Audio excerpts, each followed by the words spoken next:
네, 이번에는 방재 전문가와 함께 현재 충청 지역의 홍수 상황에 대해서 자세히 알아보도록 하겠습니다. 조원철 연세대 토목환경공학과 명예교수 스튜디오에 나와 계십니다. 안녕하세요. 안녕하십니까. 교수님, 지금 비가 정말 많이 내린 것 같습니다. 많이 내렸죠. 공간적으로 보면 아주 좁은 공간에서 시간적으로도 짧은 시간 안에서 비가 내리는데 이게 움직이면서 내려요. 네. 이게 지금 문제를 많이 일으키죠. 지금 이렇게 비가 많이 내리는 바람에 지금 홍수다, 홍수 심각이다 이런 계속 이야기가 나오고 있는데 네네. 교수님 보시기에 어떻습니까? 심각하죠. 왜냐하면 집중적으로 내렸기 때문에 수위가 빨리 올라가는 거거든요. 밑에 땅 속으로 물이 들어가기 전에 들어가는 속도보다도 더 빨리 위로 올라오기 때문에 범람할 수 있고 또 침수가 생기고 강이 이제 넘칠 수 있는 그런 상황이 되어서 지금 우리가 굉장히 예의주시하고 있습니다. 지금 이제 충청이라든지 호남 지역에서는 호남 북부죠, 전라북도 예. 이렇게 해서 지금 전남 지역도 그렇고 지금 이쪽 지역에 이제 비가 많이 내리면서 하천도 지금 올라가려고 그러고 네. 수위도 올라가고 이런 상황인데 어떻습니까? 지금 금강유역 하천 같은 경우에는 홍수 위기 경보가 심각 이렇게 내려졌는데 이거면은 어떻게 물이 범람하는 건가요? 범람할 수가 있죠.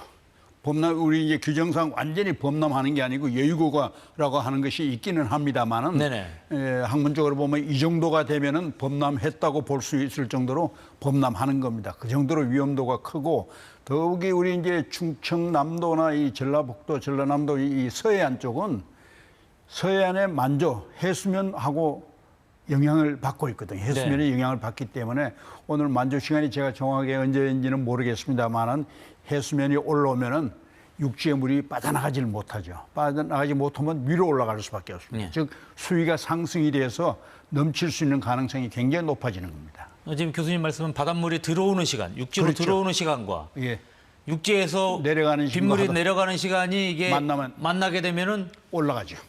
그렇게 되면 더 피해가 커질 수 있다. 커질 수가 있습니다. 그렇군요. 그래서 그 시간대에 되면은 우리가 더 주시를 해야 되겠네요. 그렇죠. 그걸 이제 계산을 다 해서 지금 이제 각 유역 통제소에서 다 이제 발표를 하면서 이제 계속해서 주의보를 내리고 있죠. 네, 그렇군요. 이제 빗물이 이제 비가 많이 내리니까 이제 저수지 같은 데도 이제 상류 쪽에서도 이제 빗물이 계속 유입되니까 저수지에서도 이제 순문을 개방해서 물을 내려 보내고 있는데 어떻습니까? 이런 것을 하면은 어떻게 홍수 피해를 좀 줄인다든지 이런 데 역할이 되는 겁니까? 굉장히 역할이 크게 효과를 보고 있죠. 왜냐하면 내려보내는 걸 그냥 무한정 내려보내는 게 아니고 위에서 들어오는 걸 예측을 해가지고 최대로 채우면서 이 저수지가 넘치지 않으면서 내보내를. 그래서 들어오는 것, 쌓이는 것, 그다음에 내보내는 것, 이 균형을 맞춰서 우리가 이제 그걸 홍수 통제라고 그러거든요. 각 유역 한강 홍수 통제소, 낙동강, 금강 전부 다 그런 식으로 통제를 하고 있고 저수지 일반 농업용 저수지도 그렇게 통제를 하고 있습니다. 그렇게 해야 홍수 피해를 최소화시킬 수가 있습니다. 지금 어떻습니까? 이번에 이제 비가 내리는 이 규모가 그러니까 100년 빈도다 이렇게 이야기가 나올 정도로 많이 내려오고 있는데 이럴 때면은 이 홍수 통제 이런 부분이 굉장히 쉽지 않겠네요. 굉장히 어렵습니다. 우리가 이제 방금 진행자께서 100년 빈도란 말을 쓰는데 이 연도라고 하는 것은 사실 잘못된 용어거든요. 그렇군요. 확률입니다. 100분의 1입니다. 100년 빈도라고 하는 것이 1%의 확률입니다. 굉장히 어려운 확률이거든요.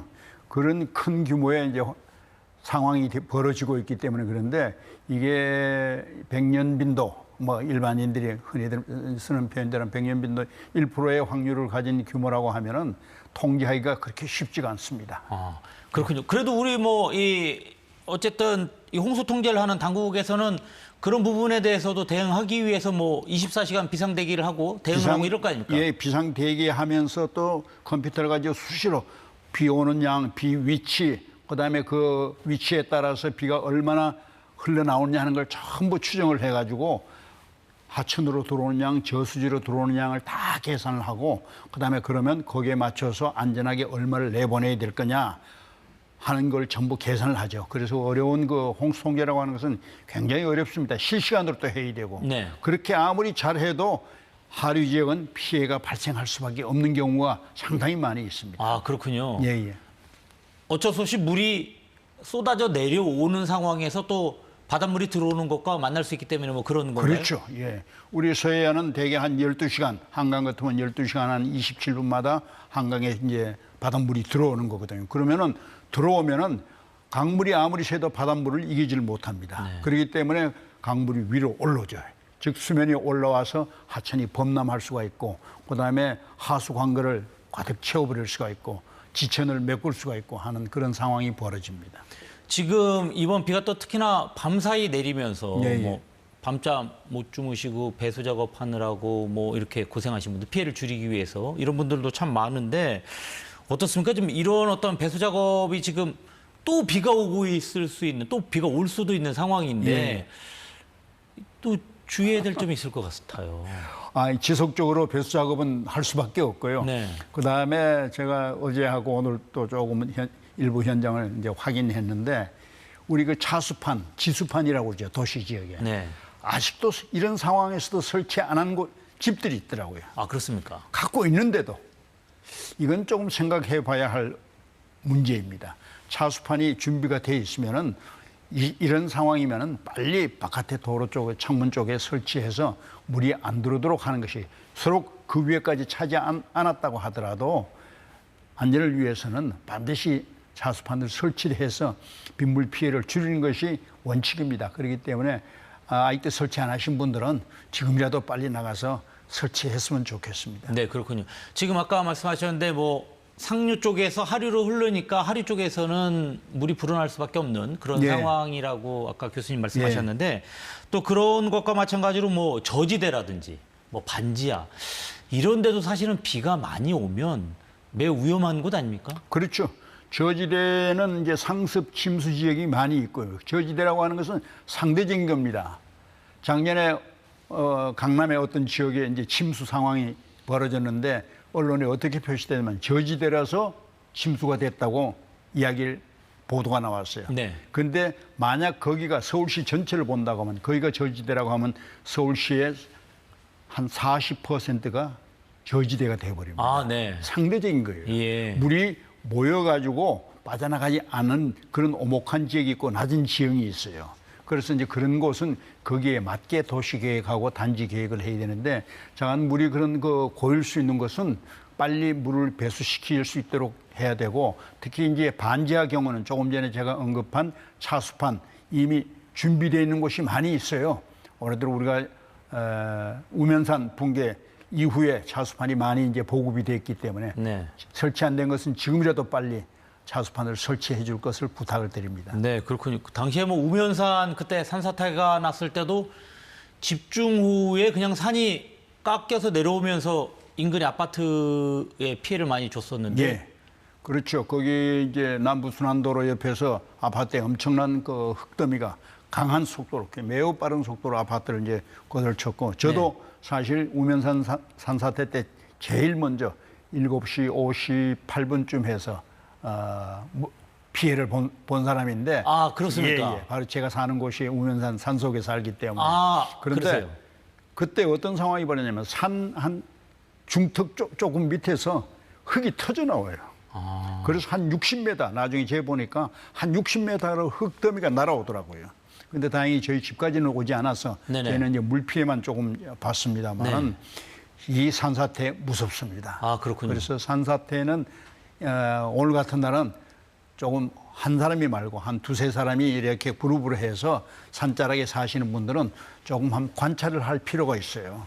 그리고 요즘 산사태가 일어나는 중요한 원인 중에 하나가 산자락, 산 맨 밑에를 개발을 해버립니다. 네. 펜션을 지은다든지 농업 활동을 하기 위해서, 농사 활동을 하기 위해서 이걸 산자락을 잘라버리면은 산 비탈을 받쳐줄 받침이 없어져 버려요. 네네. 그래서 비가 오면은 흙이 무거워지고 미끄러져 내려오는 거죠. 아, 그런 그렇군요. 현상이 지금 많이 일어나고 있습니다. 뭐 서울뿐만 아니라 전국적으로 산사태 난 곳을 가서 보면은 거의 한 80% 이상이 산자락이 잘려져서 개발이 된다든지 했을 경우에 많이 일어납니다. 아, 그렇군요. 저희가 저도 그 당시에 이제 우면산 산사태를 취재를 했었고, 예. 당시에 저희 KBS에서 예.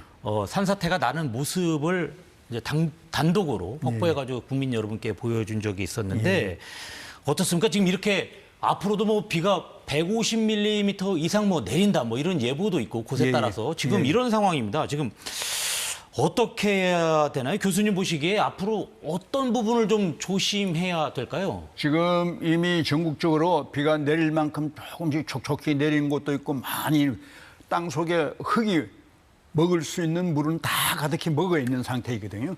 여기에다 추가로 내려버리면 일어나는 것이 일차적으로 일어나는 것이 산사태입니다. 네. 그다음에 그 물이 내려가서 저수지를 범람시키고 하천을 범람시키고 그다음에 토사를 농경지에다 넣는 그런 상황이 벌어지기 때문에 네. 이제는 무조건 조심입니다. 겁을 낼 줄 알아야 돼요. 절대 나는 괜찮다는 아니라는 생각을 갖지 마시고 함부로 강가에 나가지 마시고 외출은 가능한 한 자제해 주실 것을 꼭 부탁드립니다. 네, 알겠습니다. 교수님 오늘 여기까지 듣도록 하겠습니다. 예, 지금까지 감사합니다. 조원철 교수님과 함께했습니다. 고맙습니다. 예.